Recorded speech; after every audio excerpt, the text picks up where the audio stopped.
Bueno, buenos días para todos y para todas. Ya son las 16 de la mañana, entonces vamos a dar inicio a este webinar. Muchas gracias a los que en este momento se están conectando, a los que nos están acompañando desde sus casas, en sus computadores.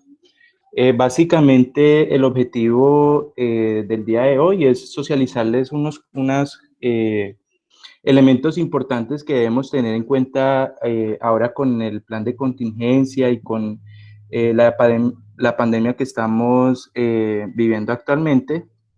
Eh, yo les recomiendo como primera medida que en lo posible tratemos de silenciar los micrófonos y de pronto la persona cuando quiera hablar pues ya abre el micrófono y con mucho gusto puede realizar la intervención. Les voy a compartir mi pantalla para ya dar inicio con la presentación. Entonces, creería que ya están viendo mi pantalla.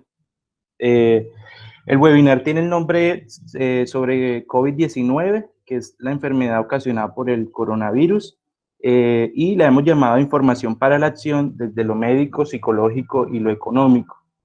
Queremos nosotros como equipo del Centro de Investigaciones de la UNINavarra, SINA, junto con otras personas como el decano de la Facultad de Ciencias Económicas y Administrativas, socializarles unos puntos muy importantes que debemos tener en cuenta pues, en este momento que estamos enfrentando esta nueva enfermedad ocasionada por el coronavirus. Entonces, por eso queremos que esta charla no sea solamente científica, no sea solamente médica, sino que le quisimos incluir algunos componentes de la parte de salud mental que consideramos que es muy importante en estos momentos y obviamente el aspecto económico que pues todas las personas pues en su mayoría pues es un factor muy importante. Para el día de hoy, entonces nos van a acompañar el profesor John Jairo Cárdenas, quien es el decano de la Facultad de Ciencias Económicas y Administrativas de la Fundación Universitaria de Navarra. Va a estar también Jonathan Lavao, quien es estudiante de maestría en epidemiología, quien nos va a dar a socializar cuál es la situación epidemiológica actual del coronavirus. El profesor John Jairo Cárdenas nos va a dar su componente en la parte económica de la enfermedad. Ana María Mañosca, quien es especialista en epidemiología y estudiante de maestría en epidemiología, nos va a dar el componente de salud mental. Y quien les habla, Jorge Andrés Ramos Castañeda, quien les voy a dar la pequeña introducción sobre el webinar y voy a ser como en el día de hoy el moderador. También tenemos el apoyo de dos estudiantes internas del programa de medicina de la Fundación Universitaria de Navarra, quienes van a finalizar la charla o el webinar, perdón, con la parte de aspectos clínicos que debemos tener en cuenta y algunas recomendaciones a nivel general que debemos tener en cuenta en este momento que estamos desde nuestras casas. El webinar entonces básicamente tiene estos 6 componentes. La idea es que en cada componente no nos demoremos más de 15 minutos, entonces les pido a los que van a participar, a los que van a intervenir y con cada una de sus charlas que no nos demoremos más de 15 minutos para que esto no sea muy extenso. En primera medida vamos a iniciar respondiendo una pregunta, la cual es si realmente el COVID-19 es un problema o por qué es un problema actualmente. Seguido de eso se va a hacer una pequeña descripción diagnóstica de cuál es la situación epidemiológica del COVID-19. El tercer punto que va a estar a cargo de Ana María Mañosca se llama Controlemos el virus sin descuidar nuestra salud mental, muy elemental, muy importante en estos momentos que nos encontramos en cuarentena. Seguido, el profesor John Jairo Cárdenas, entonces, con recomendaciones financieras para afrontar la crisis económicas por el coronavirus. Creo que estos dos elementos tienen mucha relación entre sí, la parte de salud mental y la parte de recomendaciones financieras. Y vamos a finalizar con aspectos clínicos importantes en la atención de pacientes con COVID-19, que va a estar a cargo las dos estudiantes internas que se van a enfocar principalmente qué medidas podemos hacer en las casas, qué recomendaciones podemos hacer para prevenir la infección, cuáles van a ser los signos de alarma por los cuales nosotros debemos consultar de manera por servicio de urgencia. Entonces, iniciamos. La primera pregunta que vamos a plantear o que nos quisimos plantear es si es un problema el COVID-19. Creo que todos nos estamos planteando esta pregunta o por qué es tanta alarma, por qué tanto, porque de pronto hay mucha información, hay muchos elementos que salen todos los días en internet, en la televisión, los medios de comunicación nos tienen saturados de información, los chats del WhatsApp de la familia, de los amigos, de los compañeros de trabajo, incluso de los vecinos, todos los días nos montan un resto de información. La cantidad incluso de información desde que se identificó la epidemia en China es algo pues supremamente alta, tanta información engañosa como información que es verdad, información que tiene verdades a medias, que incluso lo único que genera es como pánico y pavor en las personas. Entonces, por eso, en este primer punto voy a responder esta pregunta de si realmente el COVID-19 se considera un problema y específicamente un problema de salud pública. Para eso, pues, es importante mencionar pues el COVID-19, como cualquier pues, enfermedad infecciosa que ataca a los seres humanos, pues tiene una incidencia y una letalidad. La incidencia en epidemiología nosotros la conocemos como esa velocidad que una enfermedad genera casos nuevos, ¿cierto? Es una velocidad que tiene la enfermedad. Actualmente, bueno, este dato ya toca actualizarlo, pero actualmente hay más de 400.000 casos confirmados y aquí hay algo muy importante que hay que mencionar, que son casos confirmados. ¿Por qué? No quiere decir que actualmente solamente hayan esos 400.000 casos, sino que son aquellos que se les han tomado una prueba y que han dado positivo. Pero yo les puedo asegurar que actualmente deben haber muchísimos más casos que no han sido confirmados, casos que son asintomáticos, que por lo tanto no se les toman las pruebas, que no desarrollan signos y síntomas y por lo tanto pues nunca se van a confirmar.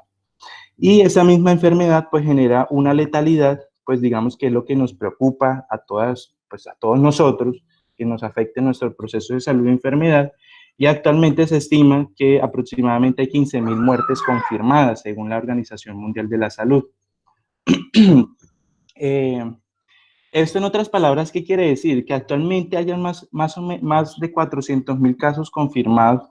Quiere decir que hay veces nosotros, y esto lo identifiqué en un libro que se llama El hombre numérico, nosotras hay veces no conocemos, y sobre todo en Colombia no conocemos la magnitud cuando nos hablan en números. Para nosotros 400.000 puede ser muy poquitos. Pero si lo colocamos en contexto, pues la ciudad de Neiva tiene más de 330.000 habitantes, entre 330 y 350.000 habitantes. Esto quiere decir que si ponemos todos esos casos en una misma ciudad, quiere decir que toda la ciudad de Neiva estaría con casos confirmados. Y de estos 400.000 casos confirmados, ya hay más de 15.000 muertes también de esos casos confirmados. Entonces, en ese sentido, pues sí es un problema por la elevada incidencia y por la letalidad que tiene la enfermedad.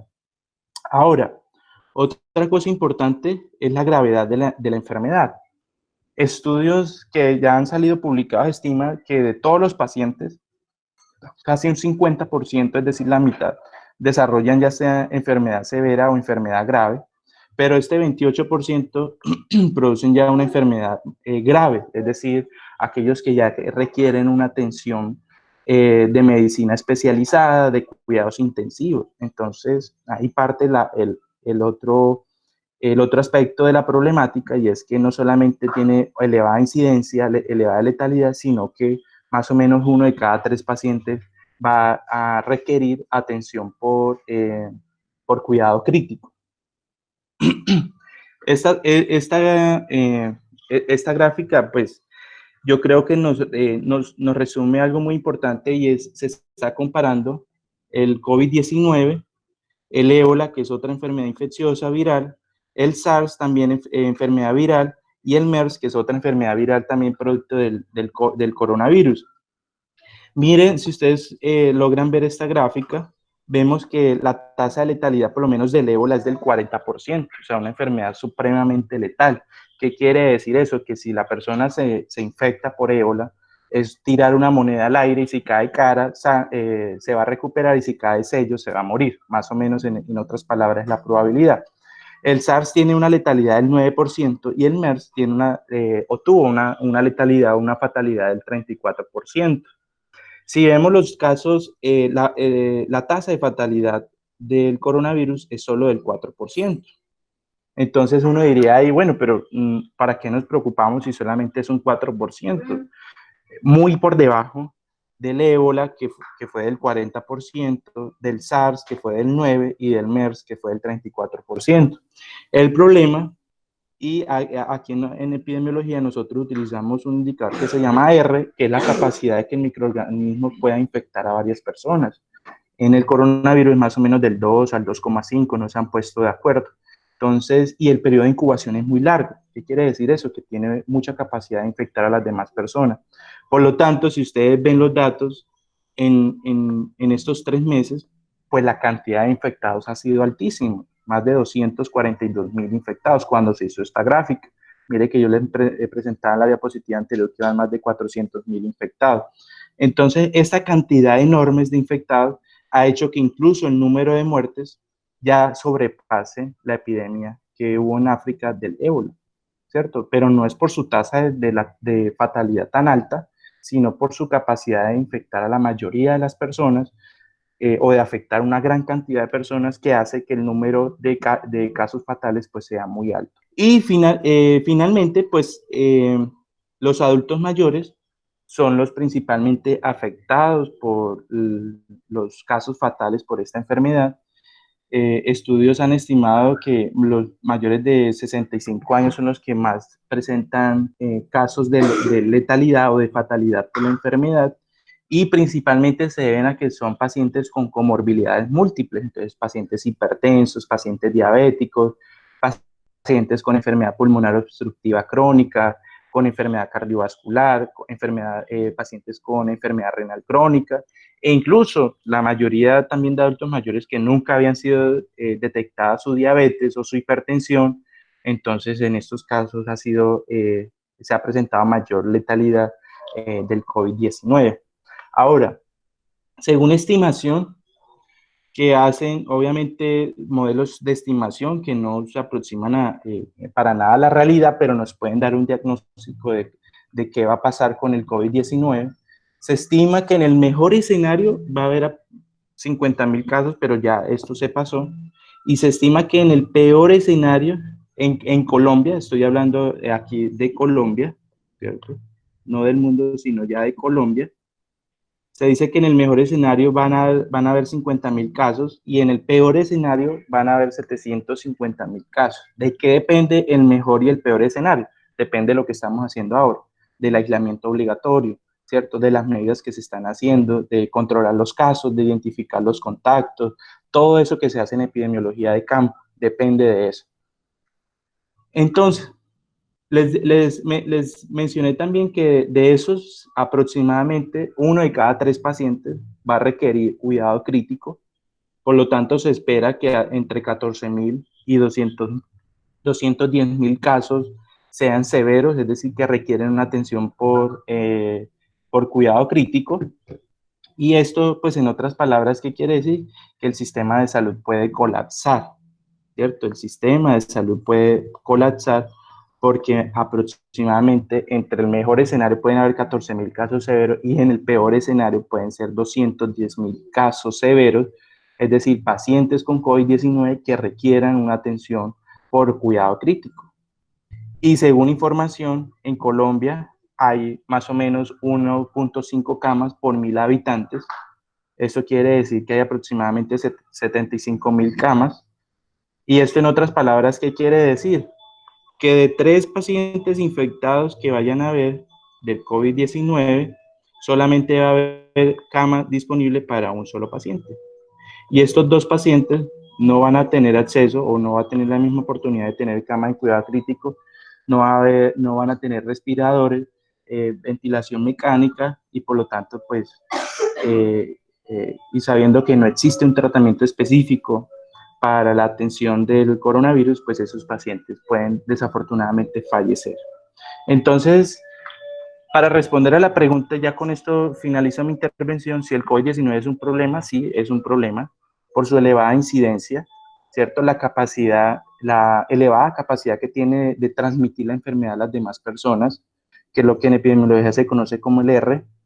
La letalidad, como les mencioné en la diapositiva anterior, no es una enfermedad altamente letal, es aproximadamente entre el 4 al 5%, pero debido a la enorme cantidad de personas que están siendo infectadas, pues el número de muertos ha sido muy elevado, incluso comparado con otras epidemias que ha habido en los últimos años.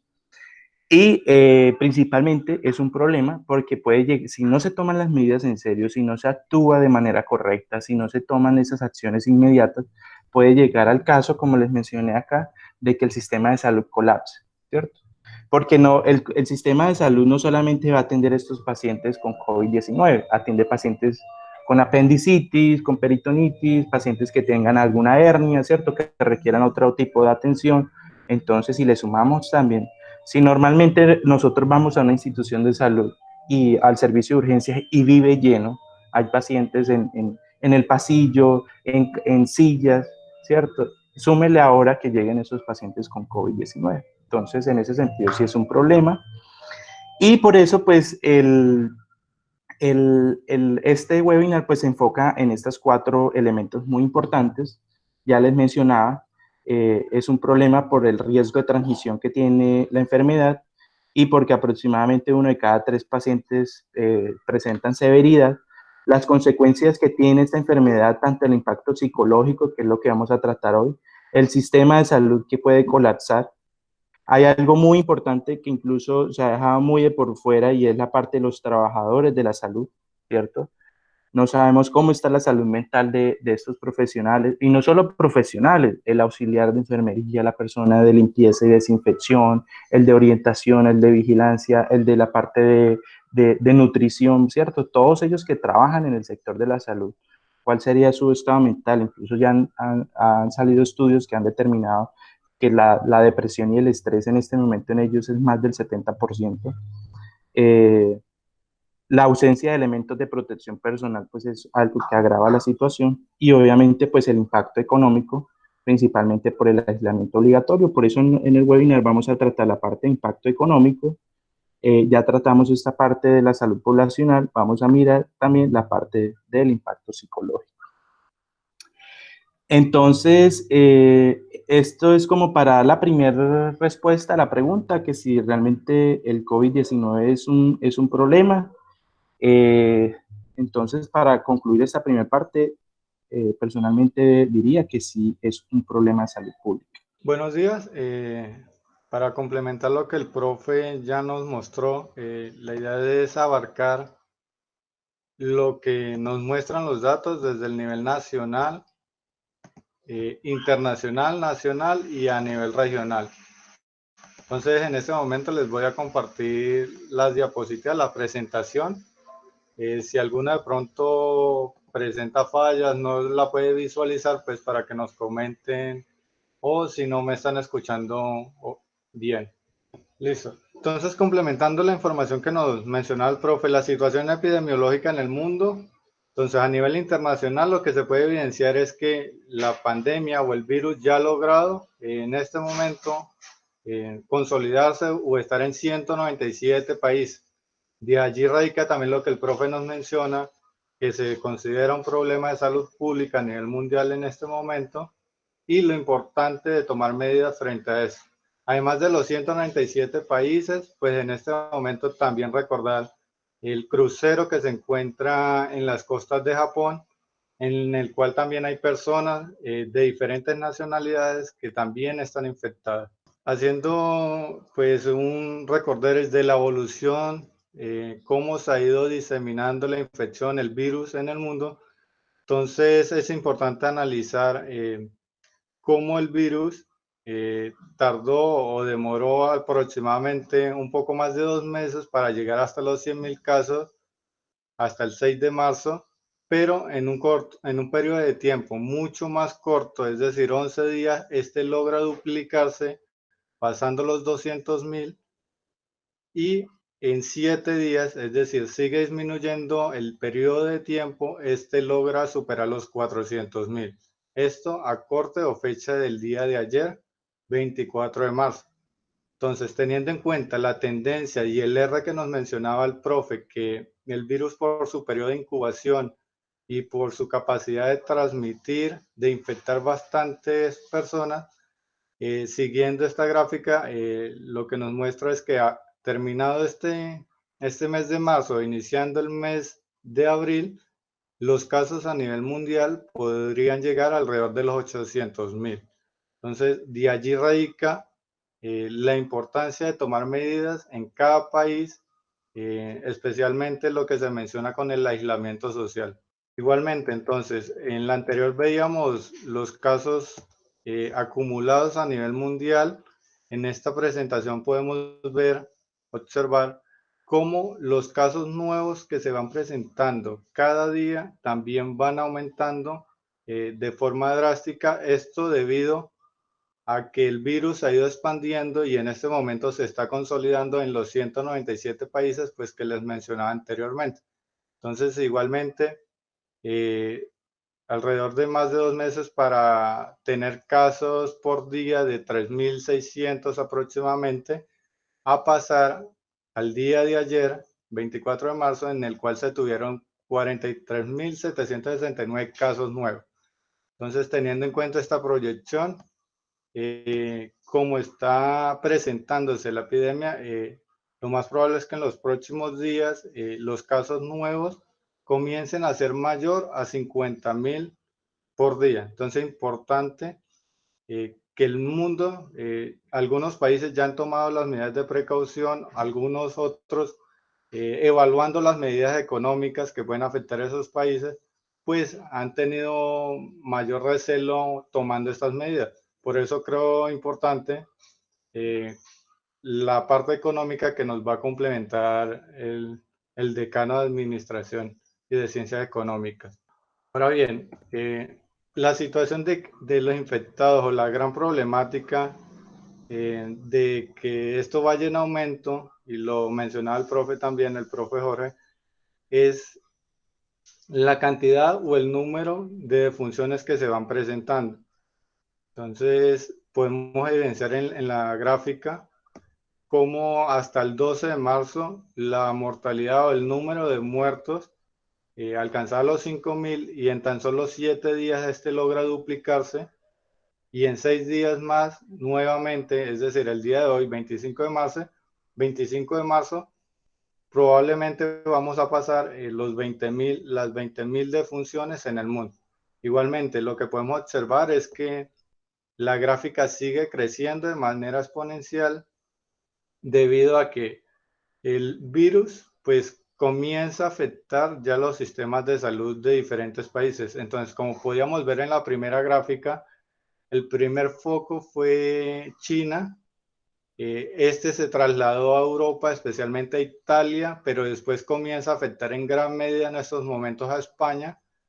Y lo que se ve es que durante esta semana comienza a afectar a otros países como Estados Unidos o Francia. Entonces aquí radica lo importante de las medidas de prevención y lo fuerte que puedan llegar a ser los sistemas de salud de cada país para que se puedan atender todos los casos, las proyecciones que nos mostraba el profe de atender los casos graves, y para esto se necesita la disponibilidad de camas, disponibilidad de personal de salud y todos los elementos de protección para poder afrontar la epidemia.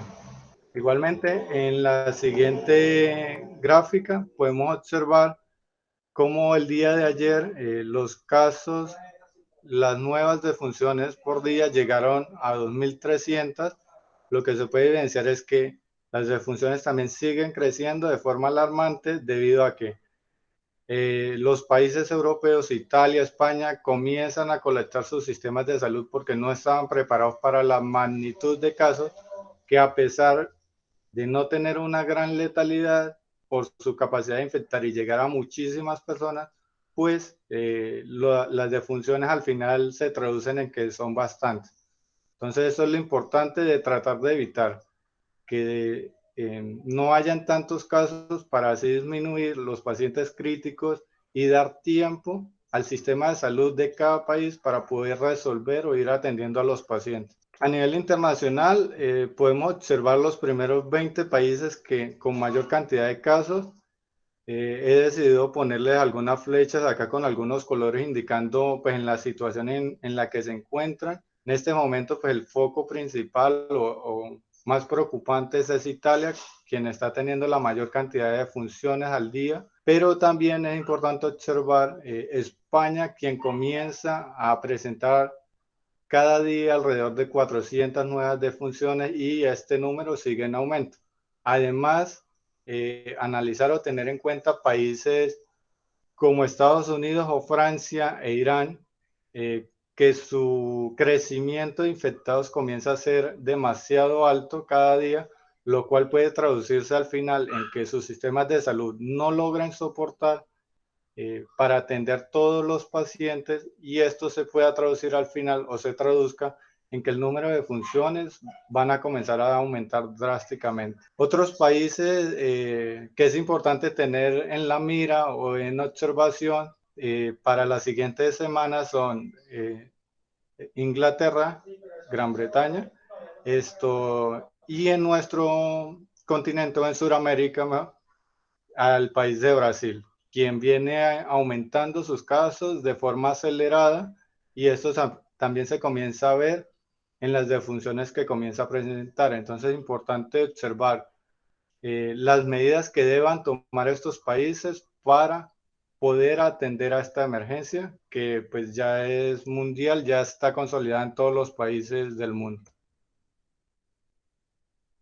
Complementando algo que nos mencionaba el profe, de a quién afecta más este virus, entonces podemos ver la probabilidad de muerte o el riesgo que tienen de acuerdo a grupos poblacionales, al sexo, que afecta en mayor medida a los hombres. Podemos ver también que el grupo poblacional que mayor se va a ver afectado son los mayores de 80 años, es decir, alrededor de un 15% de los que se infecten, que tengan este rango de edad, morirán debido al virus. Entonces, ¿esto para qué lo traigo? Para recalcar las medidas de protección y de prevención, sobre todo con estos grupos poblacionales y con aquellos que tienen condiciones preexistentes.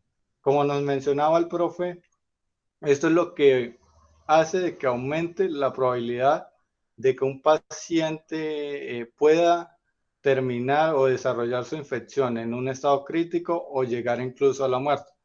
Entonces, enfermedades cardiovasculares, diabetes, hipertensión, y en los países, especialmente en Sudamérica, muchos de estos, hay población que no tiene un diagnóstico de diabetes o hipertensión, pero no han sido diagnosticados, pero pueden ponerse en riesgo ante esta situación.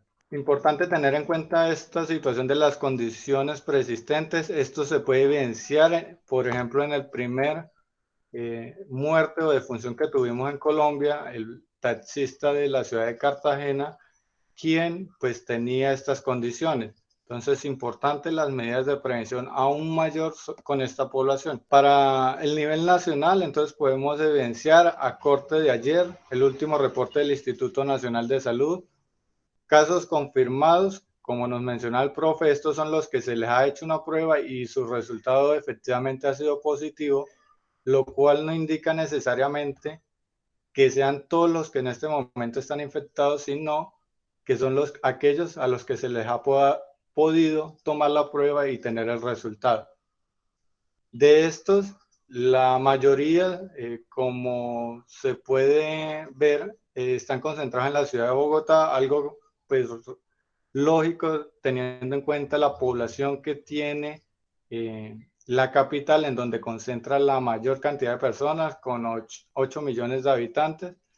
También podemos observar las 3 defunciones hasta el reporte de ayer. Importante tener en cuenta esto para comenzar a evidenciar o mostrar a las personas que el virus sí es algo o es un problema serio que toca tomárselo de la mejor manera, no desde el pánico, pero sí tomando las medidas necesarias. ¿Por qué? Porque efectivamente, a pesar de que la letalidad es baja, puede o puede no, incurre en que hayan muertes. Y la idea es que, pues en ningún país, lo ideal sería que no se presentaran defunciones por este tipo de situación. Ahora podemos ver la evolución de los casos nuevos por día en el país. Entonces podemos ver que poco a poco en Colombia los casos van en aumento y naturalmente es lo que va a continuar, que los casos cada día sean mayor, un poco mayor al día anterior, teniendo en cuenta la proyección o la forma de transmisión del virus. ¿Qué es lo importante acá? Tener conciencia nuevamente que lo más importante para evitar de que estas gráficas, estas proyecciones, como vienen los casos, se sigan aumentando exponencialmente, son las medidas que, pues, que se han establecido, como el lavado de manos, el aislamiento social es la más importante, ya se puede evidenciar con resultados positivos en el continente asiático, en el país de China, después de todos los días de cuarentena que tuvieron, lograron reducir los casos dentro del mismo país hasta cero. Y ahorita la situación que están comenzando a controlar es que no lleguen nuevos casos importados, pero para esto, para reducir la gráfica, lo importante es mantener las medidas y evitar el contacto con otras personas. Tener en cuenta que la persona o el ser humano es quien logra diseminar el virus pasándolo a otras personas. Aquí podemos ver los casos ya acumulados, como viene la evolución en Colombia. Algo importante es que mientras en las primeras gráficas que les mostraba, a nivel mundial, este ya se encuentra consolidado, es decir, ya se encuentra por todo el mundo, ya se encuentra subiendo drásticamente la gráfica y se encuentra en estas próximas semanas posiblemente a llegar al pico de transmisión de la enfermedad, situación que todavía no tenemos en Colombia, que apenas comienzan a aumentar los casos. De allí radica aún más la importancia de que las medidas se hagan a tiempo y no se hagan cuando los casos logran pasar la barrera de 5.000 o 10.000 casos, como le sucedió a Italia o a España. ¿Por qué? Porque una vez establezcan las medidas, estas medidas solo comenzarán a verse reflejadas en los casos y en las defunciones pasado unos días después de que de que la cuarentena se implemente. Y la otra situación es que en Colombia se logre crear conciencia en la población de tomarse en serio la situación y que la cuarentena implica quedarse la mayor cantidad de tiempo en su casa y evitar al máximo el contacto con otras personas. De lo contrario, pues la gráfica seguirá su curso según las proyecciones, lo cual ya nos mencionó el profe, que en el menor o en el caso más positivo podría llegar a los 50.000, pero en el peor de los casos esto podría pasar el 500.000 de personas infectadas y todas las consecuencias que esto traería tanto para las personas económicamente como para nuestro sistema de salud. Igualmente podemos ver por grupo poblacional, rango de edad en este momento de esos 378, cómo se distribuyen los casos, en lo cual podemos evidenciar que la mayoría se concentra en población joven. Entonces, importante recalcar que a pesar de que esta población tiene menos riesgo, no significa que no pueda llegar a fallecer, pero tiene menos riesgo, sí sirve eh, como sirve para que la epidemia pueda seguir aumentando exponencialmente y puedan transmitirlo a las personas, a los grupos de mayor riesgo. Entonces, Entonces, a veces se ve que población joven no tiene conciencia.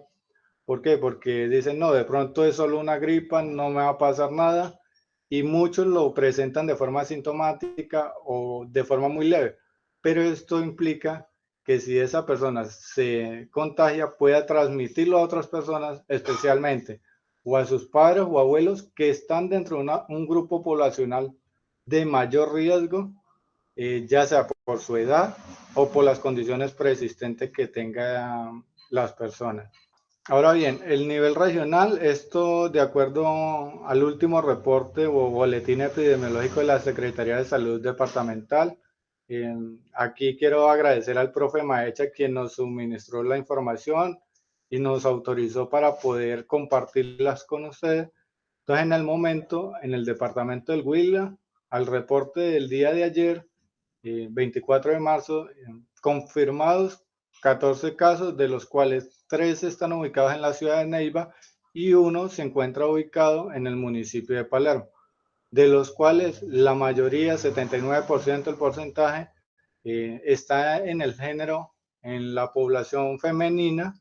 Y dentro, pues, de estos casos que se han confirmado, es importante tener en cuenta que detrás de ellos hay muchos otros casos que pueden haberse contagiado debido al contacto. Entonces, la Secretaría de Salud Departamental está haciendo seguimiento continuo a estos casos. Se han hecho más pruebas, dentro de las cuales podemos encontrar que para el departamento del Huila hay 14 confirmados positivos, pero hay 109 pruebas que han sido negativas, de las cuales también hay 179 personas que se encuentran en observación. Todas estas personas, tanto los positivos como los negativos y los que se encuentran en observación, se ha establecido desde la Secretaría de Salud y se encuentran en cuarentena, ¿sí? Como medida de prevención ante posibles fallos en las pruebas, que puedan salir falsos negativos, o que los que están en observación, mientras algunos les toman todavía las pruebas y obtienen los resultados. Ahora podemos ver la curva epidémica o los casos, cómo se han ido presentando los casos nuevos a nivel del departamento. Tener en cuenta que hemos tenido hasta ahora 2 picos, el 15 de marzo, en donde se presentaron o se confirmaron 4 casos, y el día de ayer, en donde se confirmaron 3 casos. Entonces, nuevamente aquí podemos ver que a nivel local la situación también pues viene poco a poco en aumento. Lo importante, o esto es importante para que la gente pueda tener conciencia o vea que esto no es una situación que está afectando por allá a Italia, a China, sí, a España, que esto no es del otro continente, sino que es algo que está acá y que se puede tomar todas las medidas necesarias en estos momentos para no llegar a la situación que se encuentra en los otros países. Igualmente, aquí en el ejercicio que el profe Maecha nos compartía, algunas de las proyecciones, es normal que los casos sigan cada día o cada cierto tiempo se sigan presentando o confirmando nuevos casos. Lo que se debe tratar de hacer, o todas estas medidas, el objetivo es para que el crecimiento de esa curva no sea de forma exponencial y sea lo más lento posible. ¿Para qué? Para poder dar tiempo al sistema de salud, el sistema de salud colombiano, que de por sí ya es un sistema de salud bastante golpeado, con bastantes falencias, para que éste pueda tener el tiempo suficiente y pueda mantener o poder desarrollar la contingencia de la mejor manera, sin que las defunciones pues lleguen a ser bastantes como lo ha sido en otros países. Buenos días, ¿cómo están? Espero estén muy bien. Bueno, la idea de este tercer punto es poder brindarles información o recomendaciones para poder afrontar de la mejor forma la situación que estamos viviendo. La información que les voy a presentar ahora la tomé de las recomendaciones dadas por el Colegio Colombiano de Psicólogos, donde el doctor Pedro Pablo Ochoa es el director del equipo de respuesta psicológica frente al COVID-19, del Colegio Oficial de Psicología de España, del doctor William Andrés Sánchez, quien es un psiquiatra y psicoterapeuta, y también obviamente de la OMS y de la OPS. Es importante que tengamos en cuenta que es completamente normal que en este momento lleguen a nuestra cabeza pensamientos como todos los días que si de pronto estamos contagiados o si algún familiar de nosotros está tosiendo o está estornudando, es normal que presentemos algún temor por esto. Es importante entender que el miedo es una emoción que se traduce en ansiedad o en estrés. Y cuando no se controla este tipo de emociones es cuando se pueden presentar situaciones a largo plazo como problemas psicológicos a largo plazo. Pero es importante entender y reconocer que es completamente normal sentir miedo, ¿sí? Ya que de pronto en la mayoría de nuestra vida estamos acostumbrados a tener el control de todo. También es completamente normal sentir aburrimiento, estrés, ansiedad, incluso el temor a morir o que alguno de nuestros familiares puedan morir por esa situación. Bueno, entendiendo todo eso, es muy importante que todos identifiquemos que todas las personas somos completamente diferentes y por ende vamos a reaccionar de una forma diferente a la situación que estamos viviendo. Bueno, continúo. Es importante identificarnos y reconocernos a nosotros mismos y a cada uno de los familiares con que nosotros convivimos y estamos en aislamiento actualmente. Entonces todos podemos reaccionar con risas, con bromas, con nervios e incluso de mal humor. ¿Sí? Es muy importante poder reconocernos y estudiar a nuestros familiares para poder asimismo buscar las estrategias de afrontar esta situación. Como les digo, lo importante es poder identificarnos y ya que el no tener claro cómo nosotros estamos reconociéndonos y cómo estamos nosotros afrontando esa situación, puede dar lugar a que primero pues puedan existir conflictos entre nuestros familiares o nuestras parejas, las cuales algunos conflictos que no generaban actualmente y que han surgido pues a raíz de la situación que estamos viviendo. También por tanta información que estamos recibiendo, como le decía el profe Jorge, como le decía Jonathan, hay que ser muy responsables en la información que nosotros tomamos y compartimos. ¿Por qué? Porque recuerden que nosotros, o bueno, hay personas que sí están en aislamiento solos, pero en la mayoría estamos con nuestros familiares, entonces estamos con niños, estamos con abuelos, incluso con hermanos menores que nosotros, y todas esas personas imitan nuestras conductas. ¿Listo? Entonces, lo primero que todo es identificar cómo estamos. Entonces, ¿qué vamos a hacer referente a la situación que estamos viviendo? En este tipo de situaciones, así como podemos sacar, como se dice coloquialmente, lo peor de nosotros, que es, por ejemplo, el mal humor, el estresarnos, en que todo nos irrite, también podemos sacar lo mejor de nosotros. ¿Cómo se comprueban o cómo se evidencian esto? Cualidades que de una u otra forma pensábamos que no teníamos anteriormente. Se evidencia, por ejemplo, en estar pendiente de aquellas personas que nosotros tenemos conocimiento que están solos, entonces podemos, no sé, hacer una llamada, preguntarles cómo están, si necesitan algo, pero también esas llamadas o incluso podemos aprovechar este tiempo para conocer a nuestros propios familiares. ¿Por qué? Porque yo sé que en nuestra vida cotidiana siempre, o estamos, por ejemplo, los chicos que están estudiantes de la universidad a la casa, se encierran en el cuarto a hacer sus trabajos, a veces no ven a sus papás ni a sus mamás porque sus papás están trabajando. Entonces, uno piensa que conoce a la persona con la que está viviendo. Y es importante aprovechar este momento para reconocernos a nosotros mismos, saber, de pronto a mi hermano le gusta otra cosa que diferente a mí. Entonces, son cosas que es la oportunidad de poder conocernos a nosotros mismos y a nuestros familiares. Es importante ser empáticos con los demás, ofrecer ayuda. Sí, yo entiendo que no podemos salir, pero podemos hacer una llamada, podemos saber, abuelito, ¿cómo está? O algún amigo que ustedes piensen que pueden recibir. Ustedes no saben lo importante que puede ser para una persona una llamada y sentir que es importante para otra persona.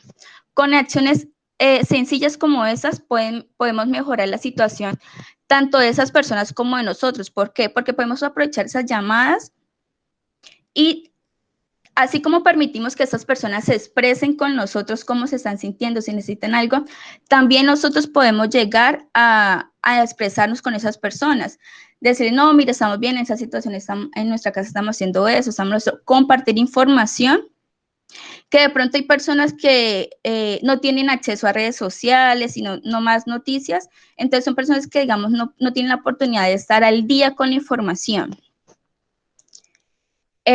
Bueno, yo sé que han escuchado ya mucho esta recomendación que es hacer un plan o un horario en la casa, ¿sí?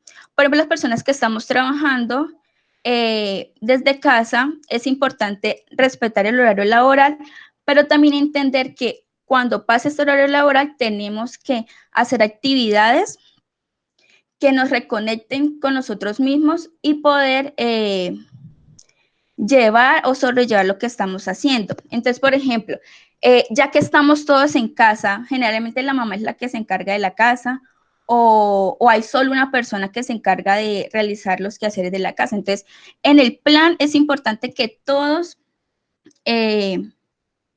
tengamos tareas definidas, ¿sí? Yo sé que algunas personas están diciendo, no, ese es el mejor plan, quedarse en la casa, Sí, pero el hecho no es quedarse todo el día en la cama, el hecho no es estar mirando televisión todo el día, estar en el celular también todo el día, eso nos afecta mucho porque primero es información que llega de muchas fuentes que no son confiables. Entonces, si ustedes se van a informar, que sean a ciertas horas del día, tengan un horario para informarse. Por ejemplo, si quieren ver las noticias, bueno, listo, las noticias, eso, y 2 o 3 veces al día, y por mucho 5 o 10 minutos, no estar todo el día pendiente de la información del COVID, estar mirando redes sociales, estar en el televisor, no. Es muy responsable nosotros poder definirnos unos horarios para poder informarnos y principalmente de fuentes confiables. Bueno, dentro del horario también van a haber esas actividades de recreación, ¿sí? Entonces pueden ver películas, hacer incluso la cena, sacar todas esas cualidades que ustedes no pensan. Entonces, por ejemplo, hay alguna persona que quiere aprender a cocinar, retomar todos esos proyectos que por falta de tiempo no hemos podido lograr. Terminar un libro, terminar incluso la tesis, los que estamos en ese proceso. Aprovechar todos esos momentos para hacer todos aquellos proyectos que no hemos podido finalizar. Recordándoles que es importante tener, y yo sé que lo han escuchado mucho, la actitud positiva, ¿sí? Tenemos que ser conscientes que somos una generación que tiene muchas herramientas, tanto investigativas, académicas, para poder abordar lo que nos está sucediendo. Tenemos que mirar las cosas positivas que tenemos y saber que de una u otra forma vamos a salir adelante de lo que estamos viviendo. Pero es muy importante todas las recomendaciones que el profe Jorge y Jonathan nos acaban de brindar, porque independientemente de que seamos una generación con muchas herramientas, si no tomamos conciencia, si no somos responsables con esas acciones, el sistema de salud colapsará y pues ahí es donde vamos a tener todas las consecuencias que no queremos llegar a tener. Algo muy importante, por favor, no vayan a estigmatizar a las personas que ustedes tengan conocimiento que fueron, que son positivos con el COVID-19. Entonces, no tratemos de no llamar a las personas casos de COVID-19, las víctimas, las familias del COVID-19, los enfermos. No, son personas que tienen COVID-19, personas que están en tratamiento, personas que se están recuperando y que superan la enfermedad van a seguir con su vida adelante, su trabajo y su familia. Entonces, es muy importante esta parte, porque pues ya no iba a suceder una situación de intolerancia referente a eso, pues que yo creo que todos conocemos, y la verdad, tenemos que ser muy empáticos con las personas que han tenido o están con la enfermedad y que están tratando la enfermedad. ¿Listo? Yo sé que algunas personas ya tienen, digamos, usan el tabaco o el alcohol, ¿sí? Es importante que en esta etapa no utilicemos este tipo de métodos para poder lidiar con nuestras emociones. Si es el caso, sigamos, no tiene alguna persona con quien hablar o con quien expresar su situación. Personalmente, en nuestra institución Navarra tenemos nuestra línea amiga que es Conéctate con la vida.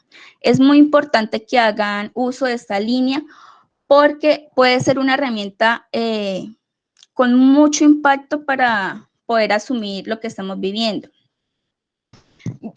Recomendaciones referente a los niños. Yo sé que muchos de nuestros familias que integran nuestra Uninavarra tienen niños, entonces es muy importante utilizar las herramientas que hay en internet, cuentos infantiles ya referente a cómo expresar o cómo darles a entender a los niños con la verdad, principalmente con la verdad, pero de una forma, con palabras que ellos puedan entender. Entonces ya en internet, o si quiero ahorita les comparto, hay un cuento para que los niños puedan entender la situación. Recuerden que, les repito, los niños simulan todo lo que nosotros estamos, nuestro comportamiento.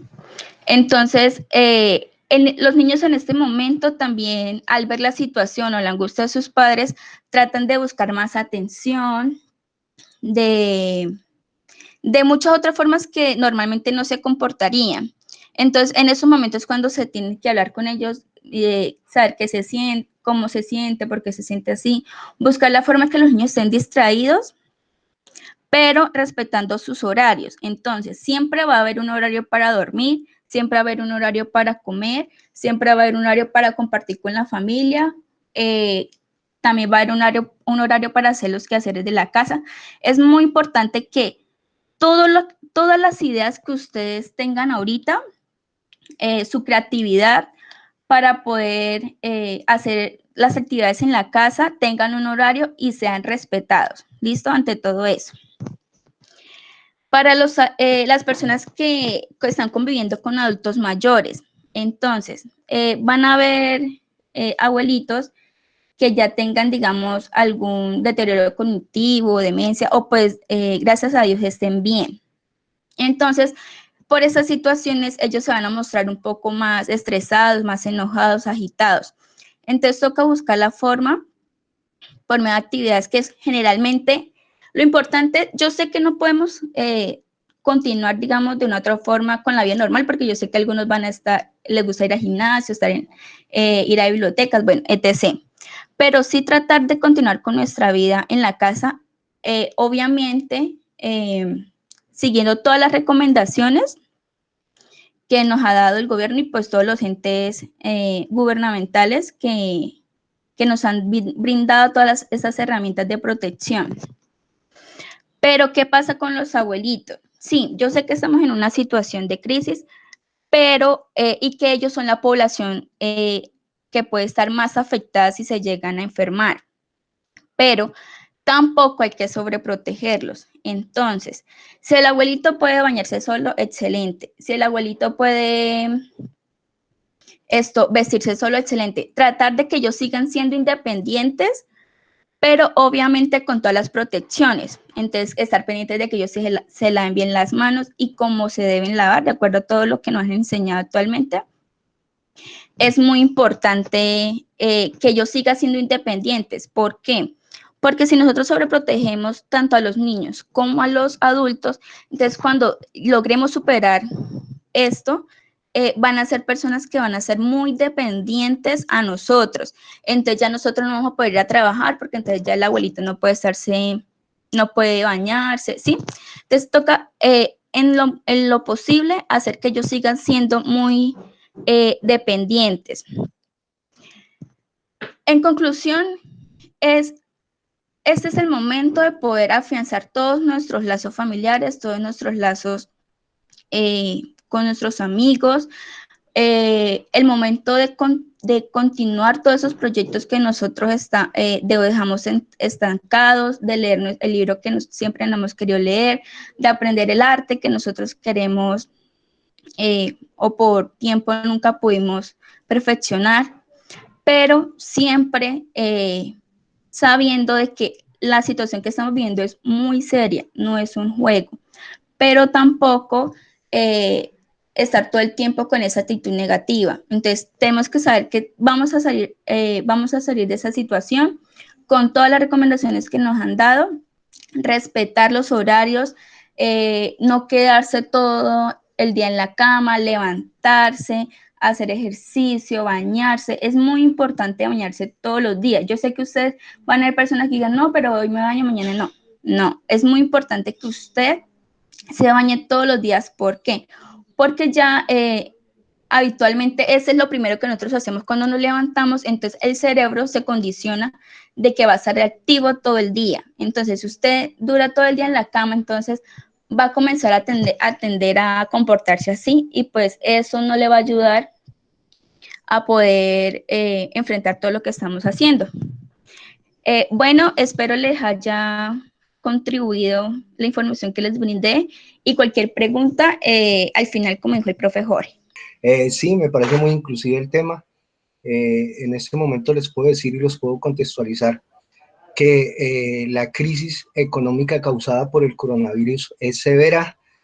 Según la Organización para la Cooperación y el Desarrollo Económico, hizo unas proyecciones donde identifica que para esta temporada la economía debería reducirse a la mitad, al 1.5 de su crecimiento con respecto al año pasado, y resulta que estamos cerca ahí y vamos a superar ese indicador. Entonces, para nadie es un secreto que estamos en una crisis económica bastante severa. Ustedes saben que el dólar está por las nubes, la bolsa de valores está en rojo, el petróleo está en el piso. Entonces, para poder solucionar esto, hay que tener una intervención a nivel internacional, a nivel nacional, a nivel regional y a nivel individual. En la economía existen dos variables que son microeconomía y macroeconomía, y resulta que se están tomando muchas decisiones a nivel macro, pero a nivel micro se está dejando a un lado. Entonces, por eso la charla la he enfocado básicamente en dos áreas. Una, en las recomendaciones para las personas, para los individuos a nivel financiero, y otra en recomendaciones para las empresas o para las finanzas corporativas. Entonces espero que sea de su agrado. Primero, pues hay que tener en cuenta que esta crisis financiera del coronavirus es vital y todo el mundo se la tiene que tomar en serio. Así como todo el mundo se abastece todos los días de sus insumos y de sus cosas para su casa, asimismo hay que pensar en la economía ahora, antes y en el futuro. La gente tiene que hacer una radiografía de sus finanzas personales, que es algo que no lo están haciendo. Yo escucho a muchos compañeros, a mucha gente que comienza a comprar como loco, se va para los supermercados y comienza a adquirir cosas. Se ha dicho por las emisoras, se ha dicho por los noticieros que el abastecimiento va a ser continuo y la gente está gastando desmedidamente. Entonces, las primeras recomendaciones que voy a hacer tienen que ver con el tema de finanzas personales. Uno es hacer un diagnóstico de sus finanzas personales, es decir, cuáles son sus ingresos, cuáles son sus gastos, cuáles son sus flujos de caja, cuáles son sus imprevistos, qué cosas puede pasar hoy, qué cosas puede pasar mañana en el tema económico. Hay mucha gente que se gastó lo que no tenía para mañana, hay gente que no pensó en el mañana. Estamos hablando de que el coronavirus es una situación, o es una crisis económica que en este momento no hay una fecha clara de cuándo se puede acabar. A muchos hablan de las fechas del tema del coronavirus, sí, pero una cosa es cuándo se termina el coronavirus y otra es cuándo se termina la crisis económica que estamos viviendo. Eso es algo preocupante, porque según los diagnósticos va para mucho tiempo. Entonces, hay que pensar en hacer ese diagnóstico, decir cuánta plata tengo hoy, cuánta plata me puede llegar, qué puedo pagar, a quién le estoy debiendo, qué imprevistos tengo. Todo ese tipo de cosas hay que analizarlas para mirar cómo está mi situación financiera actual. Hay mucha gente que está con su situación financiera por inercia, es decir, simplemente compra y gasta y no hace absolutamente nada más, y eso a futuro genera consecuencias negativas. Entonces, esa es la primera recomendación que les hago. La segunda recomendación es un fondo de emergencia. Resulta y acontece que ese es un punto crítico en Colombia, porque la gente, si se gana 1 millón, se gasta 1,5 millones. Si se gana 2 millones, se gasta 3. Si duró 5 años ganándose 1 millón, a los 2 meses le subieron el sueldo a 1.500.000, ya lo tiene copado en 15 días. Entonces no hay cultura del ahorro, y estas situaciones también sirven, ese ahorro también sirve como plan B. Mucha gente deberá usar ese ahorro, porque es que no sabemos cuántos meses vamos a durar en esta crisis. Entonces mucha gente hará uso de ese ahorro, pero la gran pregunta es, ¿y lo que no lo tienen, qué van a hacer? ¿Qué van a hacer con ese tema del ahorro? Entonces, la idea es que para aquellos que no lo tengan, pues necesariamente tienen que evaluar sus ingresos y sus gastos y minimizar gastos en lo que más puedan, porque es que tienen que proyectarse a futuro. Vuelvo y les digo, esta dinámica que estamos viviendo actualmente no sabemos cuándo termine en tema económico. En este momento hay muchos que sí pueden tener su empleo, pero hay muchos que no les acabaron sus contratos, les acabaron sus jornadas laborales, y en este momentito pueden estar desempleados. ¿Qué van a hacer a futuro? Es la gran pregunta. Entonces, por eso que esto nos sirva de experiencia, para que de ahora en adelante los que no ahorran, pues comiencen a ahorrar, porque ese también es un plan B para este tipo de emergencias. Esa es la segunda recomendación. La tercera recomendación, no dejarse tentar por las promociones. Ahorita todo el mundo está tratando de manejar promociones a capa y espada, manejar promociones con unos precios increíbles. Entonces hay gente que piensa y dice, mire, esto no va a volver a pasar, yo voy a comprarlo porque a futuro no va a volver a tener este precio. Entonces la gente se está sobreendeudando y la gente está generando que sus finanzas a futuro estén en riesgo. Entonces tengan cuidado con eso, piensen en su familia y piensen en su futuro económico.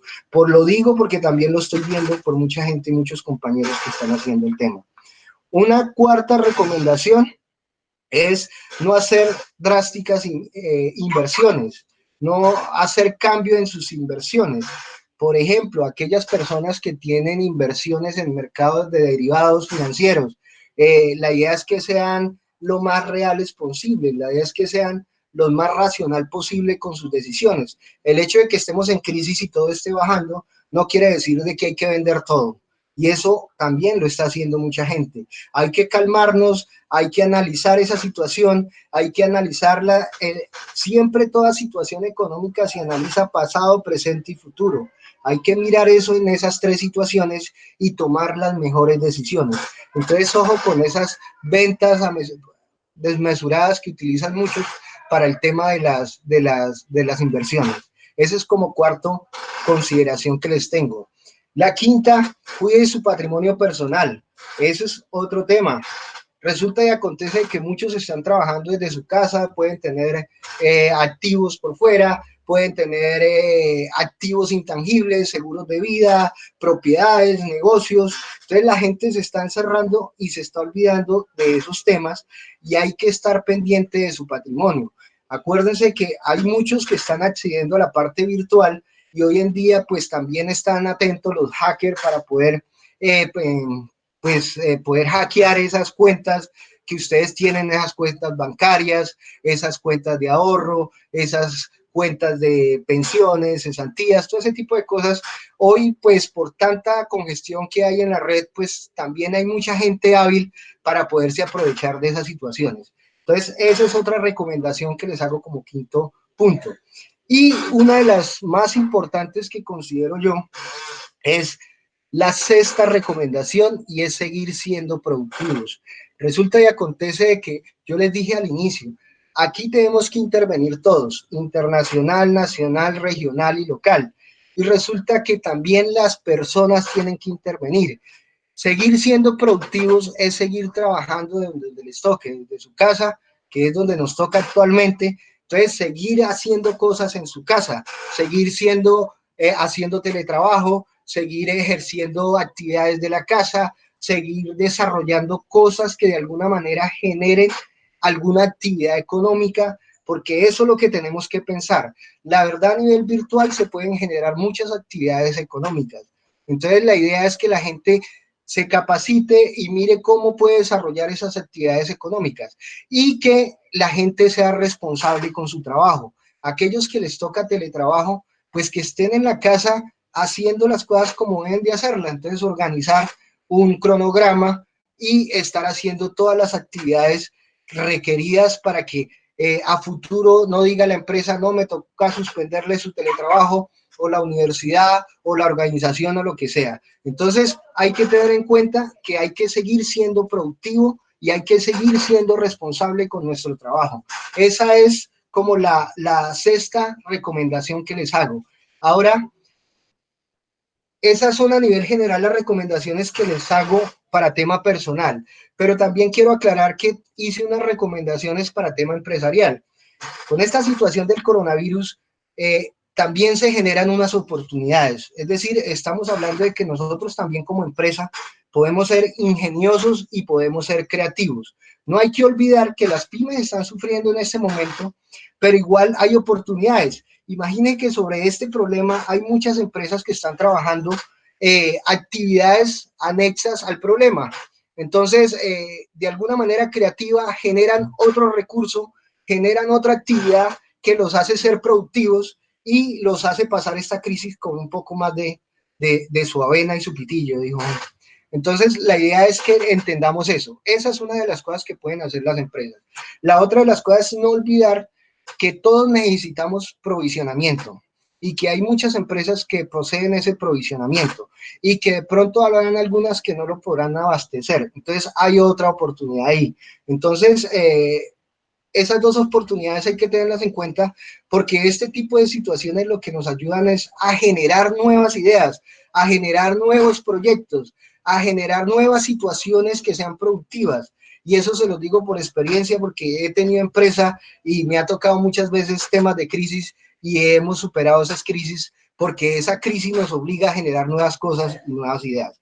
Entonces digamos que esa es una de las recomendaciones principales, que no se queden en las cuatro paredes pensando que mi empresa solo hace esto y no hace otras actividades. ¿Y qué les ayuda a ustedes eso del conocimiento? El conocimiento es poder. Si ustedes se capacitan, si ustedes adquieren conocimiento, porque el conocimiento en Internet está todo, ustedes pueden desarrollar diferentes actividades. Entonces, esa es otra recomendación que les hago. A la vez, para la parte empresarial, está el tema del gobierno. El gobierno en este momento ha hecho unos beneficios para que los empresarios los tengan en cuenta.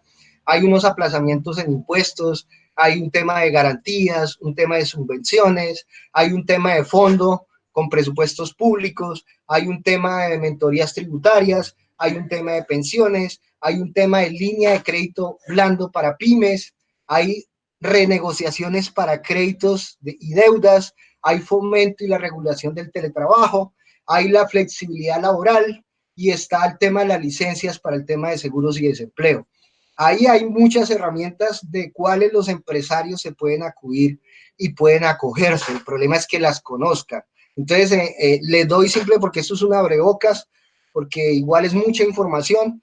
Yo les tengo mucha información sobre el tema, pero hay muchas cosas que ustedes pueden hacer en la parte empresarial. Por ejemplo, Impulsa, que Impulsa es una organización que pertenece a Bancoldes y que lo que hace es incentivar el desarrollo empresarial y el emprendimiento en Colombia. Abrió unas convocatorias especiales y un repositorio virtual para temas de telemedicina, para temas de trabajo remoto, para temas de provisión de servicios básicos. Esa es una de las tantas. Por ejemplo, están las agencias de innovación que también están trabajando con el BID, y esas agencias de innovación abrieron unas convocatorias para organizaciones y para empresas y para startups para que desarrollen proyectos sobre el tema, y hay dinero para eso. Son las agencias de innovación con el BID.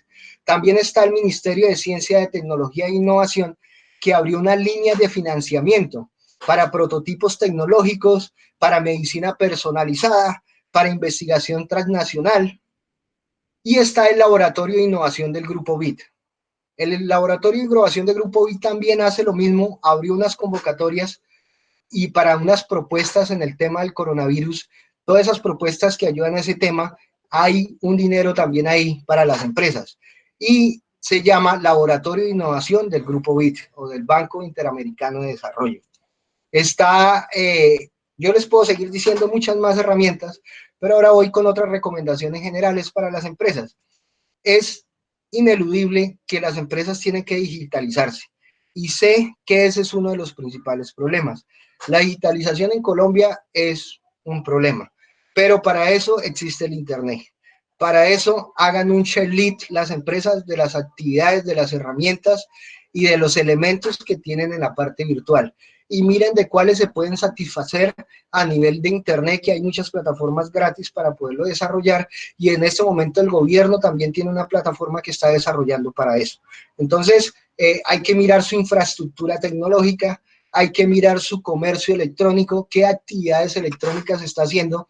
Ahora, por ejemplo, hay gente que dice, no, yo no conozco nada del comercio electrónico, yo no tengo ni idea de cómo desarrollar ventas por email, por e-commerce. Entonces, existen plataformas y existen, por ejemplo, en este momento han abierto cualquier cantidad de cursos virtuales.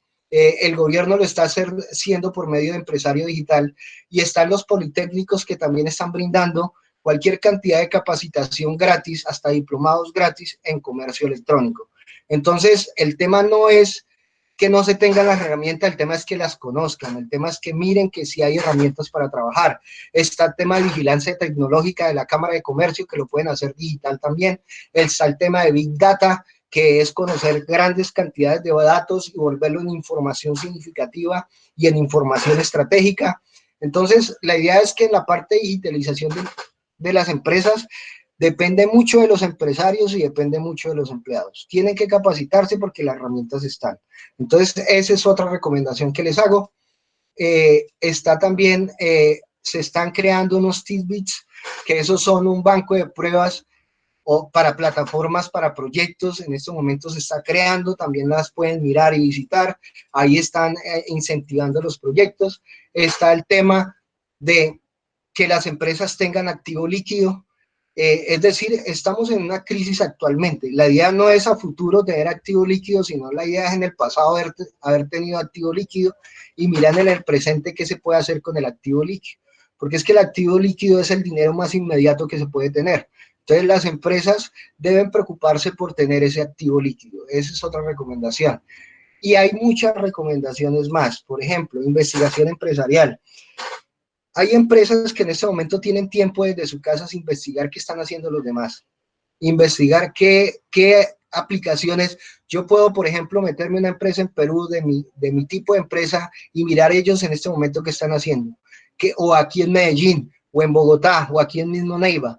Entonces, la idea es que la gente se niega a la investigación, pero la investigación existe en todo y hay que hacer investigación empresarial. Y así sea una hora semanal, así sea un rato, pero siempre dedicarse a la investigación empresarial, porque eso es lo que le da conocimiento para ustedes aplicar nuevas cosas. Eso es investigación empresarial. Necesariamente reducir los gastos, agoten todo el tema de las existencias, es decir, traten de manejar existencias por outsourcing. No sé, outsourcing es autoservicio, es tercerización, perdón, es subcontratación. Reduzcan todo el tema en lo posible de extras y cosas que tengan que utilizar. Hay gente que está comprando en cantidad y se está llenando de inventario, o sea, eso no tiene sentido porque se ha dicho que se está abasteciendo hasta ahora de todo. Entonces, lo que puede hacer es tener un activo ahí quieto y en el momento que se pase todo esto, pues va a tener gran cantidad de activo ahí que no le está generando, es como tener la plata debajo del colchón. Entonces, la idea no es tener tanto activo líquido quieto, líquido no, inventario y todo ese tipo de cosas quietas ahí. Vean la factibilidad de los que trabajan productos congelados, cómo están trabajando esos productos, o los que no están trabajando, los que están trabajando productos perecederos, cómo los pueden hacer para el proceso de congelado. Renegociar plazos, es decir, con proveedores, una manera de garantizar de pronto capital de trabajo en esta situación es pidiendo plazo a proveedores, es una manera de hacerlo. Si yo, por ejemplo, compro a 2 meses y vendo a 1, pues me estoy garantizando un capital de trabajo ahí. Ofrecer servicios a domicilio, pues eso ya lo dijimos, ventas online. Hay que cambiar el chip para la mayoría, y es que la venta presencial es diferente a la venta online. Entonces hay que mirar temas de imagen corporativa, portafolio, hay que mirar tema de estructura de productos, hay que mirar tema de canales, hay que mirar todo ese tipo de cosas para determinar esa línea de venta online o esa venta virtual que mucha gente no maneja. Aprovechar los beneficios bancarios, que ya se los dije, cambio su forma de vender, que ya también hablamos, aprendizaje organizacional. Ojo, porque eso es algo interesantísimo, aprender de lo que se vive, que esto no nos vuelva a pasar. El caso de que les comentaba del ahorro, ¿no? Mucha gente no ahorra y en estos momentos que se puede necesitar ese ahorro no los tiene. Entonces, vivamos esto y aprendamos de la mejor manera. Una de las cosas es que todas las organizaciones apliquen aprendizaje organizacional. Por ejemplo, yo les puedo preguntar a muchas organizaciones cuántas tienen documentado el error. Nunca lo tienen. Siempre el error lo sigue cometiendo todas las empresas porque no lo documentan. Entonces, apliquemos aprendizaje organizacional. Y tejido empresarial. Hay cualquier cantidad de redes que se han construido para la ayuda de las pymes, hay grupos que se están construyendo para temas empresariales, entre ustedes, entre todos los empresarios pueden hacer tejido empresarial, es decir, yo tengo una empresa de alimentos, yo tengo una empresa de aseo, se ponen en contacto y comienzan a trabajar juntos. O sea, hay muchas maneras de hacer tejido empresarial. Entonces yo les puedo seguir hablando mucho del tema, me apasiona el tema, pero sé que no hay tiempo y eran 10 minutos, no sé cuánto llevo. Entonces les agradezco mucho por la participación y por el espacio, porque creo que hace falta. Muchas gracias. Bueno, nosotros vamos a hablar sobre los aspectos clínicos en la atención de pacientes con coronavirus, o también conocido como el COVID-19. La presentación, como ya lo dijo el profe Jorge, va a estar a cargo mío. Mi nombre es Ana María Polanía Pérez y Paola Andrea Rincón Valderrama. Somos estudiantes de internado rotatorio 2. Muy buenos días, ¿me escuchan? Bueno, como para iniciar, ¿me escuchan? Sí, Sí, Paola, la escuchamos. Buenos días, para iniciar vamos a hablar algo muy somero, muy general sobre los signos y síntomas clínicos que tiene un paciente que puede estar infectado por este virus. Generalmente va a estar con una fiebre cuantificada mayor o igual a 38 grados centígrados, con tos. Ellos van a iniciar con una tos seca, van a presentar dificultad para respirar, odinofagia o dolor de garganta, y fatiga y adinamia. Ana, ¿puedes pasar? Para definir como caso probable, tenemos que todo paciente que tiene una fiebre cuantificada mayor o igual a 38 grados centígrados y presenta tos, que tiene o se define como un cuadro de infección respiratoria aguda grave, se va a desarrollar y que se desarrolla como un curso clínico inusual o inesperado, y adicionalmente presenta un deterioro clínico. A pesar del tratamiento adecuado, pues también tiene que cumplir algunos criterios para definirlo como caso probable, que es historial de viajes aéreas con circulación de casos de enfermedad por el COVID-19 en los últimos 14 días, que sea un trabajador de la salud u otro personal del ámbito hospitalario que haya tenido contacto estrecho con un caso confirmado por el COVID-19 y que tenga un antecedente de contacto estrecho en los últimos 14 días por un caso confirmado de COVID-19. Luego tenemos que hay algunos criterios de gravedad que estos pacientes pueden llegar a presentar cuando tienen esta enfermedad respiratoria, que es dificultad para respirar. Sí, se pasó la diapositiva. Dificultad para respirar, van a presentar neumonía, presentan signos de sepsis y alguna sintomatología gastrointestinal, y adicionalmente presentan una alteración del estado neurológico. Los síntomas como tal respiratorios pueden presentar disnea, expectoración, hemoptisis. Disnea, dificultad para respirar; expectoración, como se dice coloquialmente, la que presenta tos con flema o a veces como ese maullido de gatos en el pecho, hemoptisis, que es tos con sangre, y los síntomas gastrointestinales son vómitos inconversibles o vómitos que no se detienen, diarrea con deshidratación, y en los síntomas neurológicos van a presentar confusión y letargia. Bueno, para continuar, se deberá considerar que la internación de las personas con alguno de los, pues, para considerar que la persona sea internada a un ámbito hospitalario, debe cumplir con alguna de las siguientes condiciones.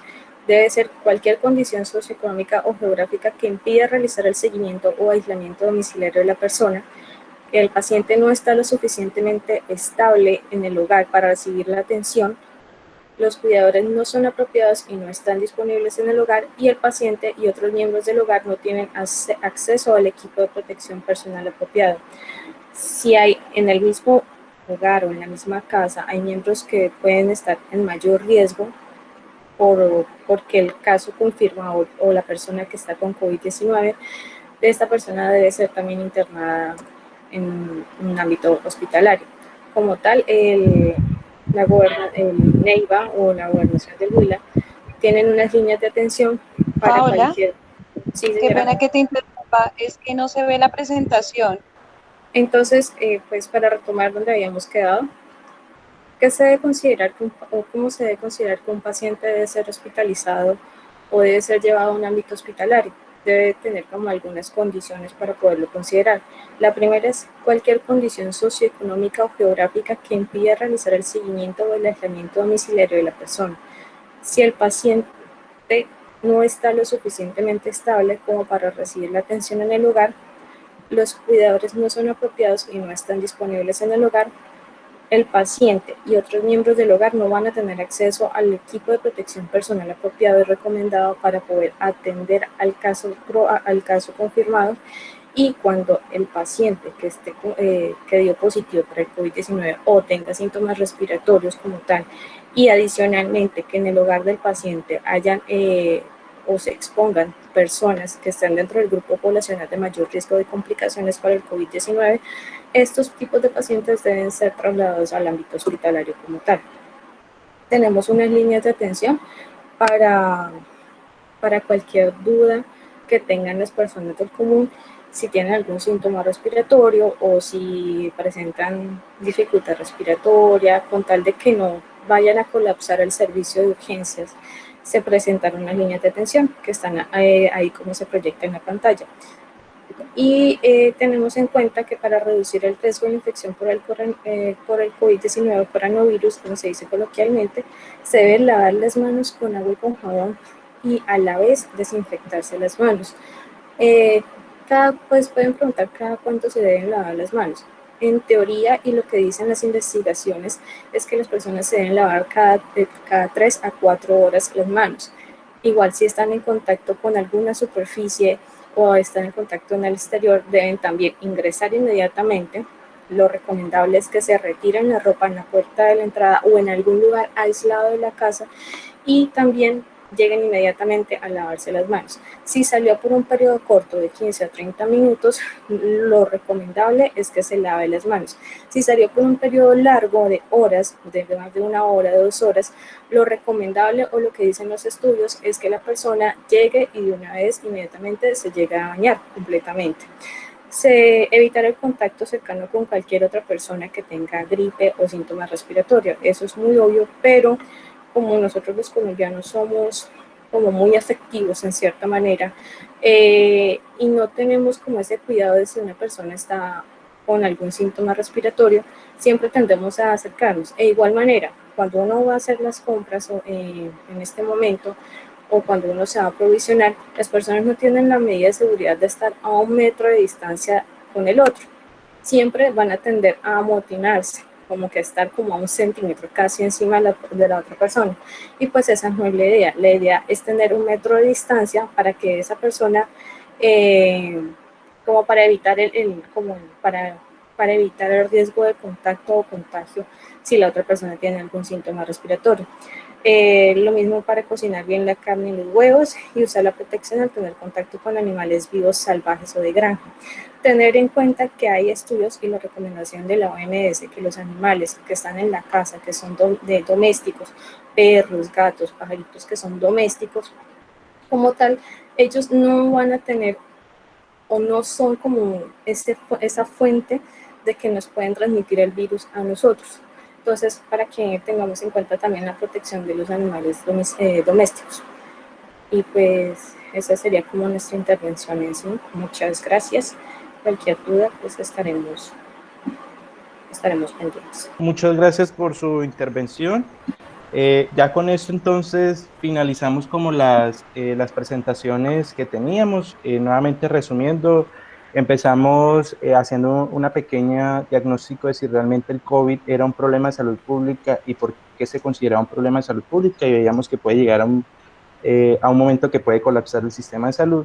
Seguido, se realizó un análisis epidemiológico del COVID-19, veíamos algunas proyecciones en cuanto a incidencia, en cuanto a letalidad, y una descripción de los casos que llevamos actualmente. Después, Ana María nos dio una capacitación y algunas recomendaciones en el tema de salud mental. El decano John Jairo nos dio unas recomendaciones también en la parte financiera, en la parte de nuestro presupuesto del hogar, algunas recomendaciones para las pequeñas empresas y algo muy valioso, unas ideas de innovación también. Creo yo, y hay varios autores que lo han establecido, que en estas situaciones de que hay suficiente amenaza y que hay de pronto mucho inconveniente o estamos pasando por este problema, hay que mirar esas oportunidades de negocio, esas oportunidades de innovación. Y finalizamos con los aspectos clínicos y algunas recomendaciones a nivel general por parte de las estudiantes de internado. Hay unos comentarios que nos hicieron que me parece muy importante. Por aquí mencionaron que el Ministerio de las TIC ya tiene unos tips de seguridad digital que podemos visitar en la página web y estar atentos a esas recomendaciones.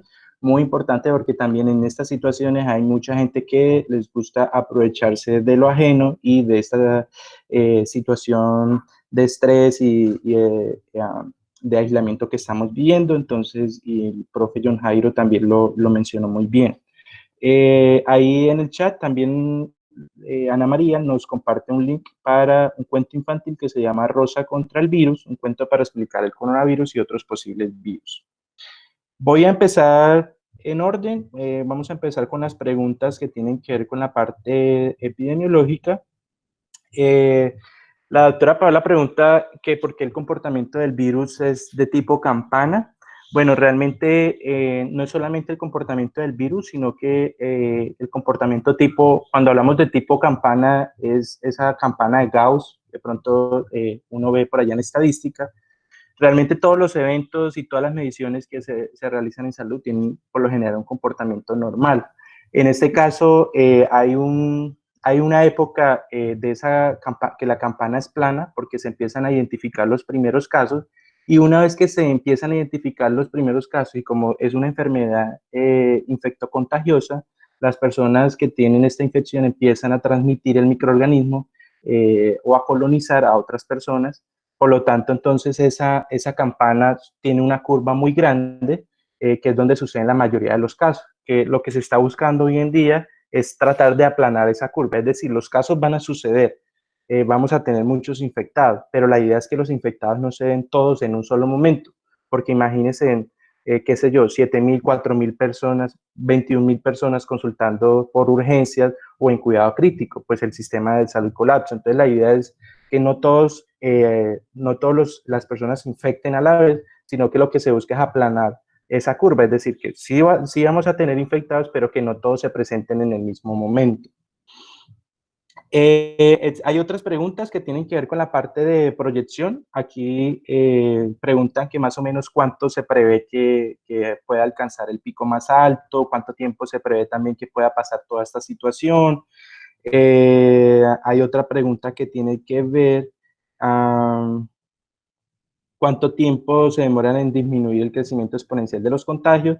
Aquí entonces le voy a dar la palabra a Jonathan y seguido doy mi apreciación. Entonces, Jonathan, para que por favor nos aclare, según su proyección, cuánto se estima en que pase pues toda esta epidemia, al menos a nivel nacional, cuánto tiempo prevé usted, considera que el aislamiento hasta la primera o segunda semana de abril va a ser suficiente. Entonces, Jonathan. Bueno, buenos días a todos nuevamente. Para aclarar estas dudas, epidemiológicamente, pues hay unas proyecciones, estas pueden estar cerca a la realidad dependiendo del comportamiento que tengan las personas. Según lo que se tiene proyectado es que el pico de Colombia y del Huila, igualmente, pueda llegar a establecerse alrededor del 6 a 8 de abril, es decir, aproximadamente en la semana de Semana Santa. Y de ahí comienza a disminuir los casos que vienen avanzando exponencialmente. Pero pues esto depende de muchas situaciones. ¿A qué voy con esto? Que estos son proyecciones y que, por ejemplo, comportamientos como el que se vio el día de ayer, día martes, en donde las personas nuevamente salen de forma abultada, pueden incidir en que esto se vea afectado y el pico se alcance una semana más adelante o se demore mucho más tiempo para controlar el brote. ¿Qué es lo importante acá? Que la población tome las medidas y las cumpla.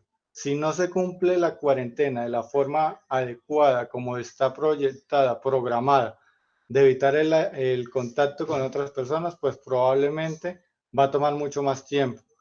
Entonces, aproximadamente se tendría que, en esa fecha, podría comenzar a disminuir los casos, referente a si el periodo de 19 días es suficiente.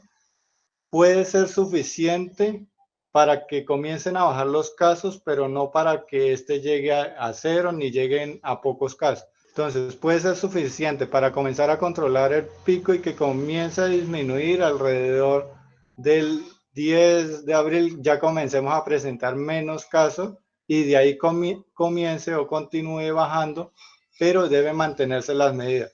Es decir, pasados los 19 días no implica que al día 20 todo el mundo va a salir y debe salir de forma desbordada, porque se perdería todo ese tiempo, sino que si la medida fue efectiva y las personas cumplieron, se deban mantener algunas medidas restrictivas, por ejemplo, vuelos, salidas entre ciudades y otras que ya se tomarán de acuerdo a las proyecciones o lo que vayan saliendo los datos, para que se continúe bajando hasta que logre permanecer o los casos lleguen a cero.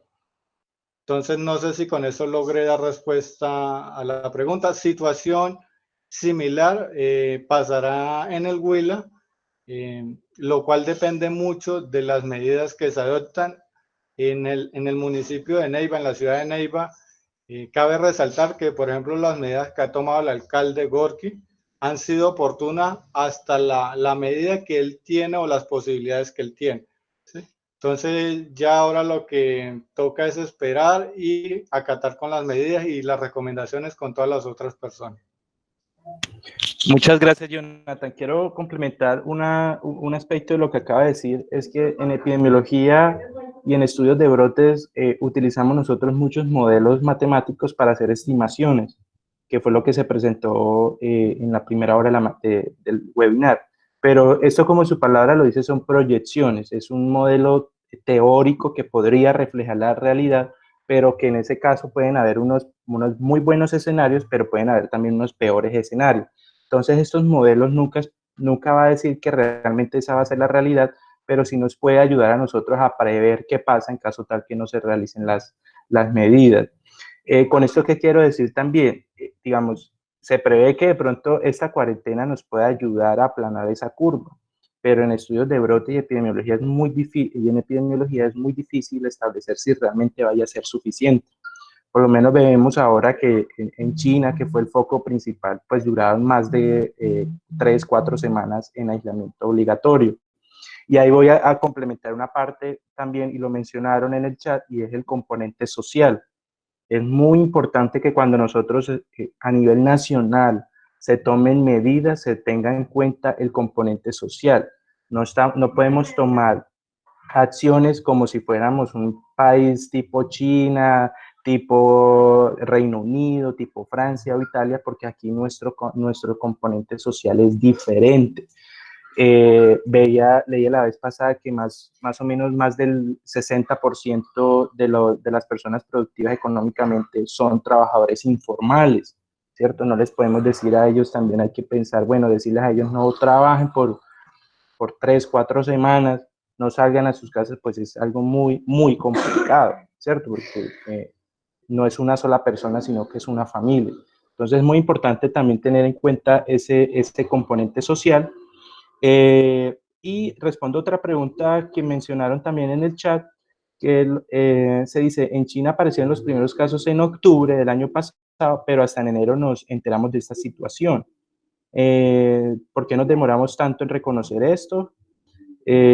Bueno, la respuesta es, pues realmente el primer caso se identificó en diciembre del año 2019, ¿cierto? Fue en diciembre del año 2019 que se identificaron los primeros casos de un crecimiento no esperado, un crecimiento inesperado de pacientes con neumonía asociadas a la comunidad.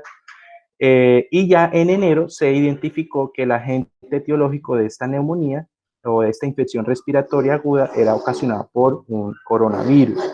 ¿Qué quiero decir esto? En vigilancia epidemiológica, la vigilancia epidemiológica en salud pública se parece mucho a la parte de la industria militar. Incluso la vigilancia epidemiológica, su origen se debe a la parte de la industria militar.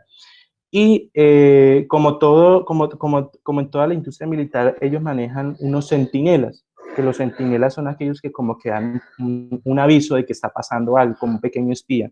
En vigilancia en salud pública manejamos los casos centinelas.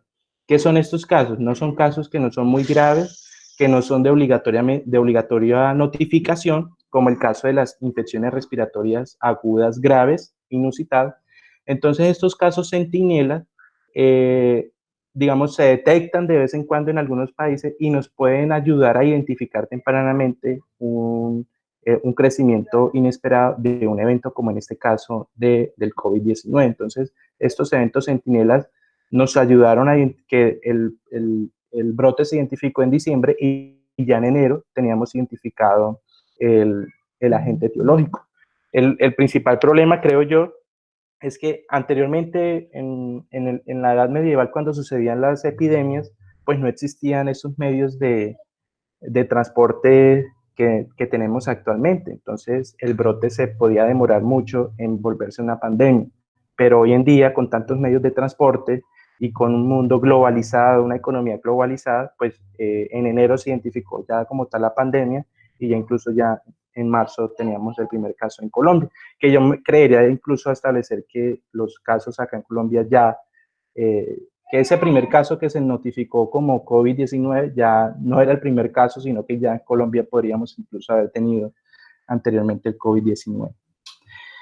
Le damos entonces ahora la palabra a Ana María, que nos hicieron una pregunta en la parte psicológica.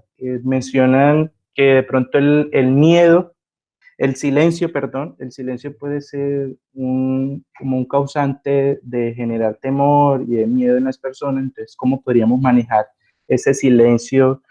Nosotros acostumbrados a una vida de que escuchar carros, motos, las personas caminando por fuera, y hoy en día nos asomamos a la ventana y lo único que escuchamos es silencio. Entonces, Ana, por favor.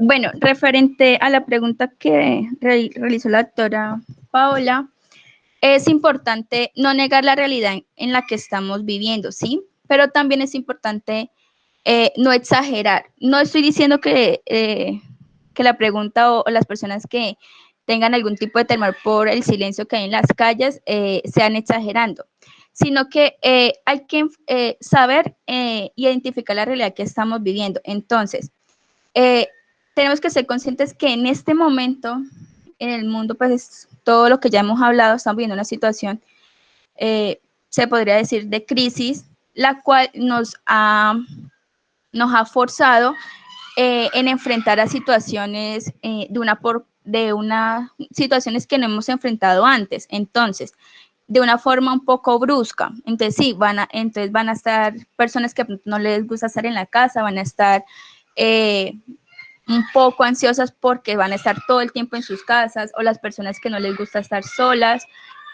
cuando se ganan las calles, entonces no van a ver el mismo, a todo lo que estamos acostumbrados antes.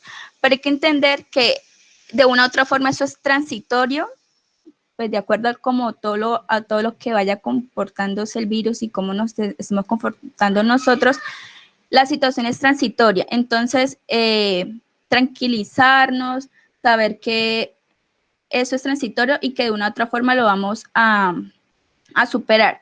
Solo es adaptarnos. El ser humano es de adaptaciones. Entonces, en ese momento tenemos que adaptarnos, que tenemos que estar en la casa y que de una u otra forma vamos a estar enfrentados a situaciones que no veníamos acostumbrados. Solo es eso, adaptación, profe. Gracias, Ana María, muchas gracias. Ahora le damos la palabra al decano John Jairo. Profe, hay dos preguntas muy puntuales en administración, nos dicen, muy importantes. ¿Podríamos de pronto nosotros decir que los gastos en este momento son menores?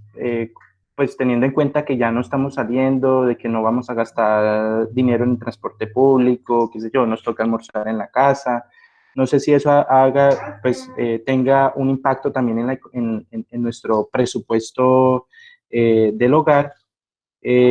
Otra pregunta muy importante, ¿en qué momento podríamos, alguna pequeña o mediana empresa, de pronto pasado esta época, cuál sería el momento oportuno para retomar las actividades o incluso para montar nuevas empresas? Entonces, profe John Jairo. Bueno, el tema es que la situación del coronavirus afecta grano a grano. Resulta y acontece que, como ustedes se dan cuenta, desde un principio ha faltado cultura en todas las personas. Nosotros estamos hablando de cualquier cantidad de habitantes, 50 millones de habitantes, y cualquier cantidad de esos habitantes siguen con su vida normal, siguen con sus actividades normales. Y otro de los factores es que actualmente se ha incrementado el comercio electrónico, el e-commerce, en la compra de esas actividades, porque como todos los supermercados tienen las grandes superficies y las empresas tienen que seguir vendiendo y sobrevivir, pues ellos están inventando diferentes estrategias para convencer a los consumidores. Entonces, sí hay un gran porcentaje de gente que sigue gastando lo que no hay que gastar. Entonces, repito, el tema del coronavirus a nivel económico es grano en grano. Es decir, todos tenemos que participar en ese proceso y entre menos causemos efecto a futuro, pues vamos a poder afrontar con mejor actitud y mejor condición la crisis que se nos viene, porque estamos en parte, pero la que más grande está por venir, o sea, la más grande está por llegar y necesitamos tomar muchas medidas referente a eso. Y todo eso tiene que ver con las acciones que hagamos hoy. Esa no sé si resuelve la respuesta, esa es la primera pregunta. Y la segunda, digamos que primero pues son los entes pertinentes los que dicen en qué momento pueden las empresas continuar, porque digamos que nadie garantiza que apenas termine la cuarentena sigamos en normal. Todos sabemos que es un virus, yo no soy médico, pero pues sé que eso tiene una consecuencia gradual. Lo mismo tiene que pasar con las empresas. Las empresas primero tienen que pensar en la responsabilidad social, y si son empresas grandes, pues no pueden comenzar a funcionar en su totalidad si todavía estamos en este proceso, si todavía estamos en esta situación. Si una empresa grande comienza a su normalidad, pues todo su personal y toda su operatividad va a ser normal y eso va a ser un riesgo. Entonces, digamos que la funcionalidad de las empresas se va dando a medida que el proceso vaya pasando. Entonces, pues es una incertidumbre, pero pues es la realidad. Todos tienen, ¿qué es lo que pasa con los empresarios? Que ellos en su mente es ventas, ventas, ventas, ventas todo el tiempo. Entonces ellos lo que va a pasar es que apenas se levante la cuarentena, pues ellos inmediatamente lo que van a hacer es de lleno con sus actividades normales. Pero pues el mensaje es que hay que hacerlo responsablemente y gradualmente. Gracias. Muchas gracias, señor decano. Profe John Jairo, una pregunta de pronto muy puntual acá también. que incluso nos puede servir a nosotros como Fundación Universitaria de Navarra. ¿Cómo podríamos afrontar ese proceso nuevamente ya cuando vamos a retornar a nuestra actividad? O sea, como empresa, como nosotros como funcionarios, como colaboradores de la Fundación Universitaria, ¿cómo podríamos afrontar este nuevo proceso ya una vez que pase la cuarentena, ya que volvamos a retomar nuestra actividad laboral y la actividad empresarial por parte de la Fundación? Pues no a retomar, porque en este momento estamos trabajando y la Fundación Universitaria está trabajando, pero ya es esa parte de regresar nuevamente a la presencialidad. Bueno, yo pienso que igual, o sea, toca hacer las cosas gradualmente, pero hay algo fundamental y es que haya una sincronización entre lo virtual y lo presencial. Es decir, en el momento que nosotros podamos llegar a la presencialidad, se le puede dar continuidad a todo lo que se estaba haciendo presencial. Entonces, para eso, pues no se puede llegar de lleno a realizar todas las operaciones, porque eso crearía una congestión y crearía, bueno, problemas y no dejaría que las cosas se dieran normal. Entonces, la idea es que gradualmente con esa virtualidad se vaya pasando a la presencialidad, porque es que llegar de lleno, hay muchas cosas que se estaban manejando virtuales y esa virtualidad, pues hay que hacer un empalme. Hay que hacer un empalme entre lo presencial y lo virtual para poder garantizar que haya continuidad. Listo, profe, muchas gracias. Y ya para finalizar, hay dos preguntas muy puntuales. Estas van para de la estudiante Paola Rincón. Dicen, bueno, si tenemos síntomas, si alguien en la casa, algún colaborador de la Fundación Universitaria de Navarra tiene síntomas no graves, ¿cierto? ¿Cómo podríamos manejar esta situación en nuestra casa? Y hay otra pregunta, esa la podría luego yo complementar. Dice, las personas que se contagiaron del virus y que ya están recuperadas, ¿podrían seguir contagiando o pueden desarrollar otras vías de contagio? Entonces, Paola, si está para que nos colabore, y quería también, antes de que Paola finalice, un comentario que nos hace la doctora Diana Carolina Vázquez, muy importante, me parece que deberíamos comentarlo. Ella menciona en el chat, dice, pese al impacto que ha generado el virus en la población mundial, podemos afirmar que un claro beneficiario de esta pandemia, pues digamos, hay que siempre buscar quiénes son quienes se benefician de estas situaciones, es el medio ambiente y los animales por el resguardo de las personas. En las redes sociales se han compartido muchos videos donde se ven diferentes especies de animales retornando a lugares que hace muchos años habitaron y que ahora son habitados por el hombre. En Venecia, delfines han vuelto a sus cuerpos de agua al no haber actividad turística. Los canales de agua se han tornado cristalinos, como no se veía hace más de 60 años, al no haber movimiento de botes ni contaminación de basuras en las fuentes fluviales. Bastó tan solo con una semana sin humanos para que los canales de Venecia se hayan limpiado y haya regresado la vida animal. Muy importante, y creo que también deberíamos tomar conciencia de nosotros como seres humanos, de la relación de nosotros, de los seres humanos con el medio ambiente. Paola, ¿estás por ahí todavía para que nos ayudes a responder las preguntas? Con respecto a la primera pregunta, si la persona empieza con síntomas respiratorios y son inicialmente leves, primordialmente esa persona tiene que aislarse, porque como tal tiene que evitar que ese virus se propague. Tiene que también tener las medidas como tal de lavarse las manos, de taparse la boca. Si no tiene un tapabocas común y corriente, hay videos también en que se pueden hacer tapabocas caseros con las toallitas esas de limpieza de esas como de papel, de esas toallitas de cocina que se pueden hacer caseras y se pueden hacer como una forma de tapabocas. También debe ser que la persona se debe hidratar bastante y tener en cuenta que como es un virus, lo único que se debe tomar o tener presente es que si presenta fiebre mayor de 38 grados, tener la mano de acetaminofén, porque es lo único que en sí puede tratar como la sintomatología del virus. Recordar que las cifras que solamente del 1% hasta el 4% del total de la población son los que van a tener como la peor sintomatología, no congestionar el servicio de salud, sino que tener en cuenta las líneas de atención que se brindó anteriormente. Y pues estar atentos también a los signos de alarma, la dificultad respiratoria. Dificultad respiratoria, ¿cómo se define? Que la persona se siente ahogada, que produzca mucha, perdón la expresión, flema, y en sí que también esté usando los músculos que se alcanzan a ver a nivel de las costillas o a nivel costales. Entonces, estar muy pendientes también de eso. Si la fiebre no baja con el acetaminofén y la persona persiste y persiste con la sintomatología, también estar pendientes y pues llamar a la línea de atención para así mismo se puede hacer como o iniciar el protocolo de si necesita o no estar en un ambiente hospitalario. Y con respecto a la segunda pregunta, ¿cuál era? ¿Me la repite, por favor?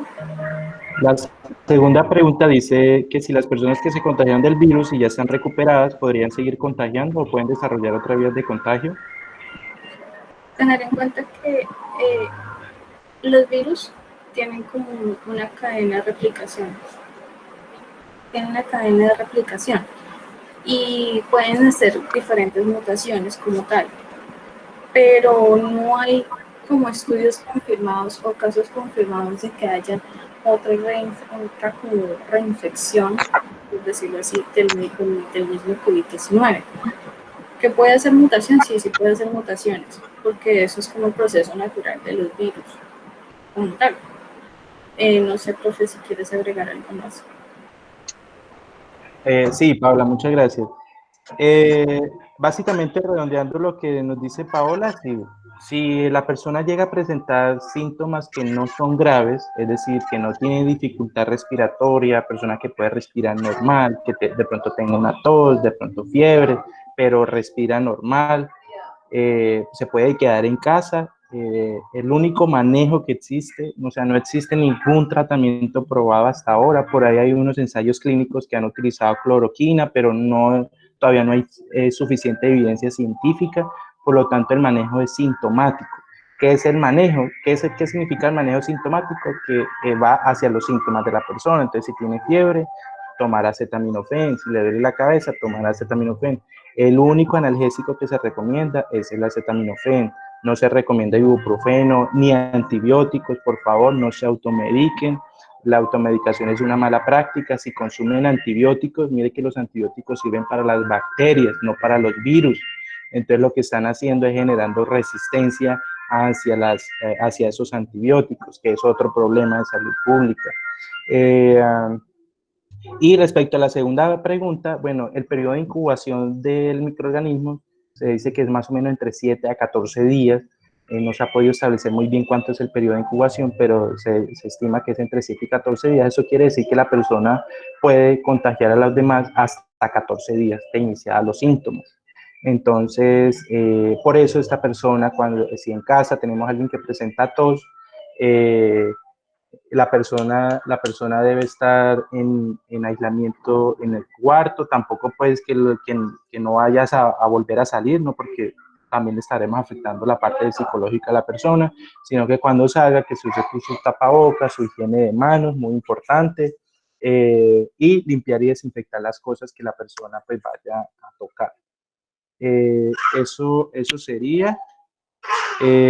No sé si de pronto tengan alguna otra pregunta. Yo quería sacar a modo de conclusión ya rápidamente, son las 2:10.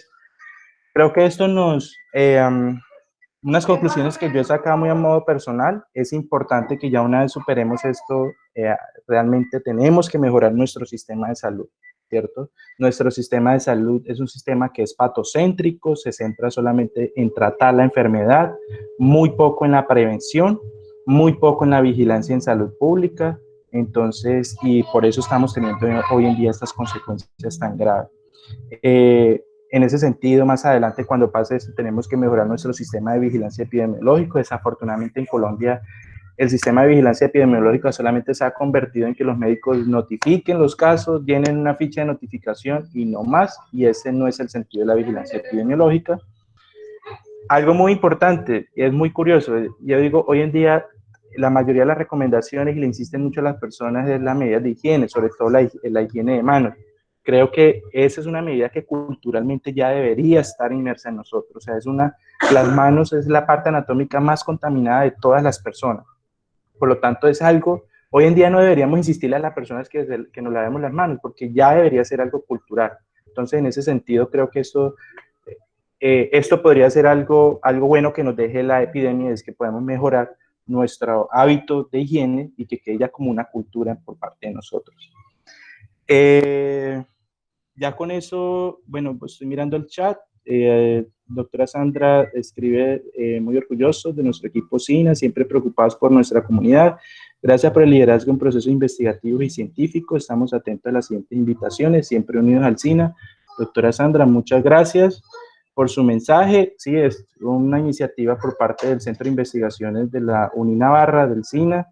Muchísimas gracias a nuestro decano John Jairo.